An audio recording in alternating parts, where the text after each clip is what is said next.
शेखर, पापा, मुझे पापा से बात करनी है। लेकिन वो तुमसे गुस्सा है, तुम्हें पता तो है। आज कितने टाइम बाद मिले हैं पापा, चलो ना उनसे माफी मांगते हैं, क्या पता वो मान जाए। तुम्हें पता है कि वो तुम्हें कभी माफ नहीं करेंगे। इस बात को जानने के बावजूद भी तुम उनके पास जाके अपनी बेइज्जती करवाना चाहती हो। अरे देखिए हमारी बेटी। कौन बेटी? कैसी बेटी? अरे कब तक गुस्सा रहेंगे आप? माफ कर दीजिए ना उसे, हमारी इकलौती बेटी है वो। चलिए ना मिलते हैं। हमारी बेटी मर चुकी है, समझे? देखिए चलिए ना उससे मिलते हैं। मैंने क्या कहा तुमसे? नहीं, मुझे बात करनी है। पापा, पापा, चलिए। पापा, कैसे हो आप? ठीक तो हो ना? मेरी कोई बेटी नहीं है, मैं किसी का पापा नहीं हूँ। पर मैं तो आपकी बेटी हूँ ना पापा, आप मेरे से अभी तक गुस्सा हो। मैंने कहा ना, हमारी कोई बेटी ही नहीं है। एक थी, वो मर चुकी है हमारे लिए। पापा प्लीज मुझे माफ कर दो ना, मैं मानती हूँ मुझसे गलती हो गई, लेकिन अगर आप मुझसे बात ही नहीं करोगे तो कैसे चलेगा? अरे कब तक गुस्सा रहेंगे आप उससे? अरे बेटी है हमारी, वो हमारी औलाद है। अगर मुझे पता होता ना कि हमारी ऐसी कोई औलाद होगी तो यकीन मानो मैं बेल औलाद ही ठीक था। बस पापा जी, बहुत हो गया। अगर आपको लगता है ना कि सिर्फ ये गलत है तो गलत है आप। जितनी गलती इसकी है उससे कई ज्यादा गुना गलती आपकी है, समझे आप? Just shut up. मैंने अभी अपनी बीवी को बोला है मैं किसी का पापा नहीं हूँ, और तुम जलील इंसान, और तुम्हारी तो इतनी औकात है भी नहीं कि तुम मुझे पापा कैसे कहो। और गलती मैंने क्या गलती की है? आप सच सुनना चाहते हैं ना तो सुनिए, सच मैं बताता हूँ आपको। छोड़ो ना शेखर, मैं बहस नहीं चाहती।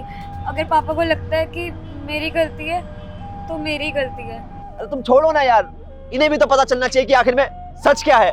अरे मुझे किसी को सच वच नहीं बताना, मैंने मम्मी पापा को देख लिया, बस मुझे तसल्ली हो गई। अब चलो यहाँ से। जाओ, मुझे जाने से किसी का कोई फर्क नहीं पड़ता। वैसे भी तुम पहले से ही मर चुके हो मेरे लिए।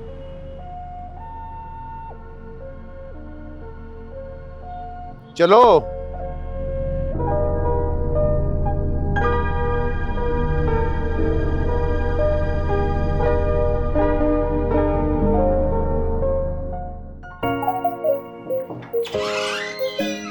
मम्मी नमस्ते। नमस्ते। आप लोग आइए ना, अंदर आइए।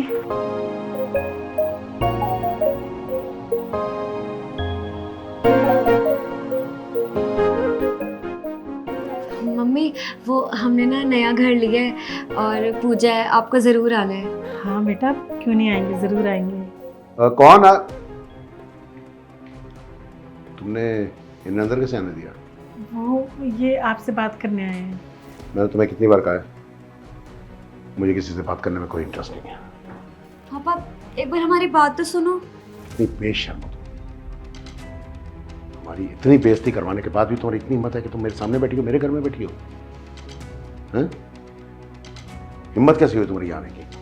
वो पापा हमने ना नया घर लिया है तो इसलिए हम आपको गृह प्रवेश के लिए इनवाइट करने के लिए आए हैं। हमारा घर तोड़कर, अपने माँ बाप वाला घर तोड़कर और नया मकान लिया तुमने, और उसके गृह प्रवेश में तुम्हारी इतनी हिम्मत कि तुम मुझे इनवाइट करने आई हो? बेगैरत। दबो यहां से। मुझे कोई इंटरेस्ट नहीं है किसी के फंक्शन में आने का, किसी गृह प्रवेश में आने का। पापा जी ये सब कुछ क्या है? आप जब देखो इसे सुनाते रहते हो। इतनी तो इसकी गलती भी नहीं जितना आप इसे सुनाते हो। तुम्हें मैंने पहले भी कहा था ना, तुम तो बिल्कुल चुप ही रहना करो। मुझे कुछ भी बोल लेना, लेकिन इसे कुछ मत कहना आप, क्योंकि आज जो कुछ भी हो रहा है ना उस चीज के जिम्मेदार सिर्फ और सिर्फ आप हैं। गलती सारी की सारी आपकी है, समझे आप? तुम्हें मालूम है मेरी गलती सिर्फ इतनी है कि मैंने इसको पैदा किया है, इसके अलावा क्या गलती है मेरी? अगर सच जानना है ना आपको तो बताता हूं। आज मैं सारा का सारा सच बताऊंगा। मिलने आई थी मुझसे ये। हाँ बताओ, क्यों बुलाया तुमने मुझे? वो पापा से बात हुई। क्या पापा मान गए हमारी शादी के लिए? पापा नहीं माने, पापा ने मेरी शादी कहीं और तय कर दी। ये क्या बकवास कर रही हो तुम? तुमने उन्हें बताया क्यों नहीं कि हम दोनों एक दूसरे से कितना प्यार करते हैं? मैंने बताया शेखर, बहुत समझाया मैंने उन्हें, बट पापा ने नहीं सुने। तो फिर आगे का क्या सोचा है तुमने अब? अब आगे क्या, हम आज के बाद कभी नहीं मिलेंगे। अरे यार क्या बोल रही हो तुम? ऐसा ना बोलो तुम। मैं तुमसे बहुत प्यार करता हूँ यार। प्लीज। मैं भी नहीं रह सकती तुम्हारे बिना, पर रहना पड़ेगा पापा के लिए। मैं अपने पापा के खिलाफ नहीं जा सकती। हम आखिरी बार मिल रहे हैं, आज के बाद हम कभी नहीं मिलेंगे। आई लव यू यार। अब इन सब का कोई फायदा नहीं। आई लव यू यार। नहीं रह सकता हूँ तुम्हारे बिना। एक बार सोचो तो सही मेरे बारे में। बाय। जो लड़का आपने चुना था ना इसके लिए, उसके लिए ये कोई मोहब्बत नहीं थी, सिर्फ इस्तेमाल करने की चीज थी। तभी तो उसके सामने दूसरी लड़कियों से बातें करता था, उनके साथ इश्क लड़ाता था। बात करते हैं आप कि आपने इसके लिए सही लड़का चुना था। अरे 100 बार बताने की कोशिश करी इसने आपको, लेकिन सुनी आपने अपनी बेटी की? एक बार नहीं सुनी आपने अपनी बेटी की। और बात करते हैं कि आप ये गलत है। अरे प्यार करता हूं ना इससे, इसलिए नहीं देख पाया इसका गलत और कर ली शादी इससे। वरना हम दोनों तो खुद को मना चुके थे आपकी इज्जत की खातिर। जिस लड़की पर आप शक कर रहे हैं ना, उस लड़की के लिए आपसे बढ़कर कुछ भी नहीं है। अरे आपके लिए तो ये मुझे छोड़ने के लिए भी राजी हो गई थी, क्योंकि चाहती थी ना बाप का सर ना झुके। लेकिन बाप को तो देखो, अपनी लड़की को समझा क्या इस बाप ने? अपनी लड़की को कभी समझा होता तो आज इतना त्याग करने की बात इसे ऐसे थोड़ी ना सुनना पड़ता। बात करते हो कि गलती क्या थी मेरी। अब सुन ली ना अपनी गलती, या अभी भी कुछ सुनना है आपको? बात कर ले आप यहाँ। अगर ये अच्छी बेटी नहीं है ना, तो आप भी अच्छे बाप नहीं हो, समझे आप? देखिए पापा जी, गलती आपकी है। आपने अपने घमंड के चक्कर में अपनी बच्ची की नहीं सुनी, उस बच्ची की जिसे आपने बड़े लाड प्यार से पाला है। एक बार सोचिए ना, अपने घमंड को साइड रख के सोचिए। नजर आएगा आपको कि ये जो आपकी बच्ची है ना, आपका इतना मान रखती है कि इतना मान आपका इस दुनिया में कोई और नहीं रख सकता।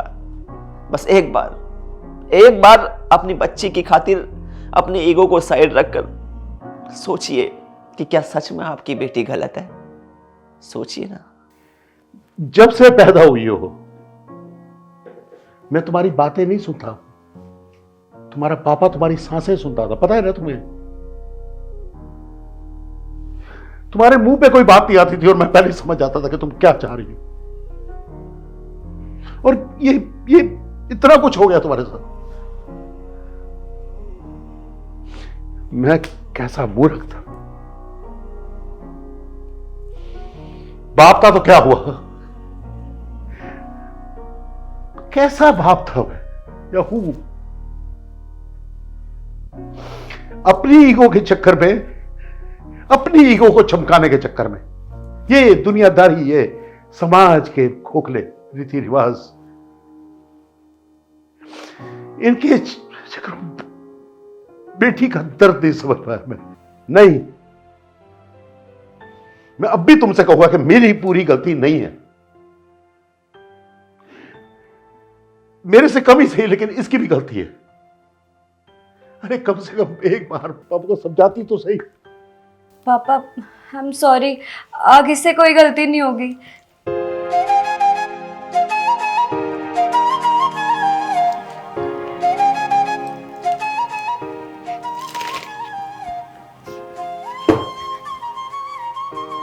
माफी तू नहीं, माफी मुझे मांगनी चाहिए।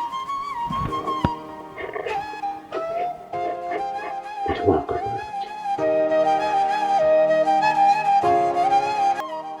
तो यार सबसे पहले तो आप लोग ये बताएं कि आप लोगों को इस वीडियो से क्या मैसेज मिला।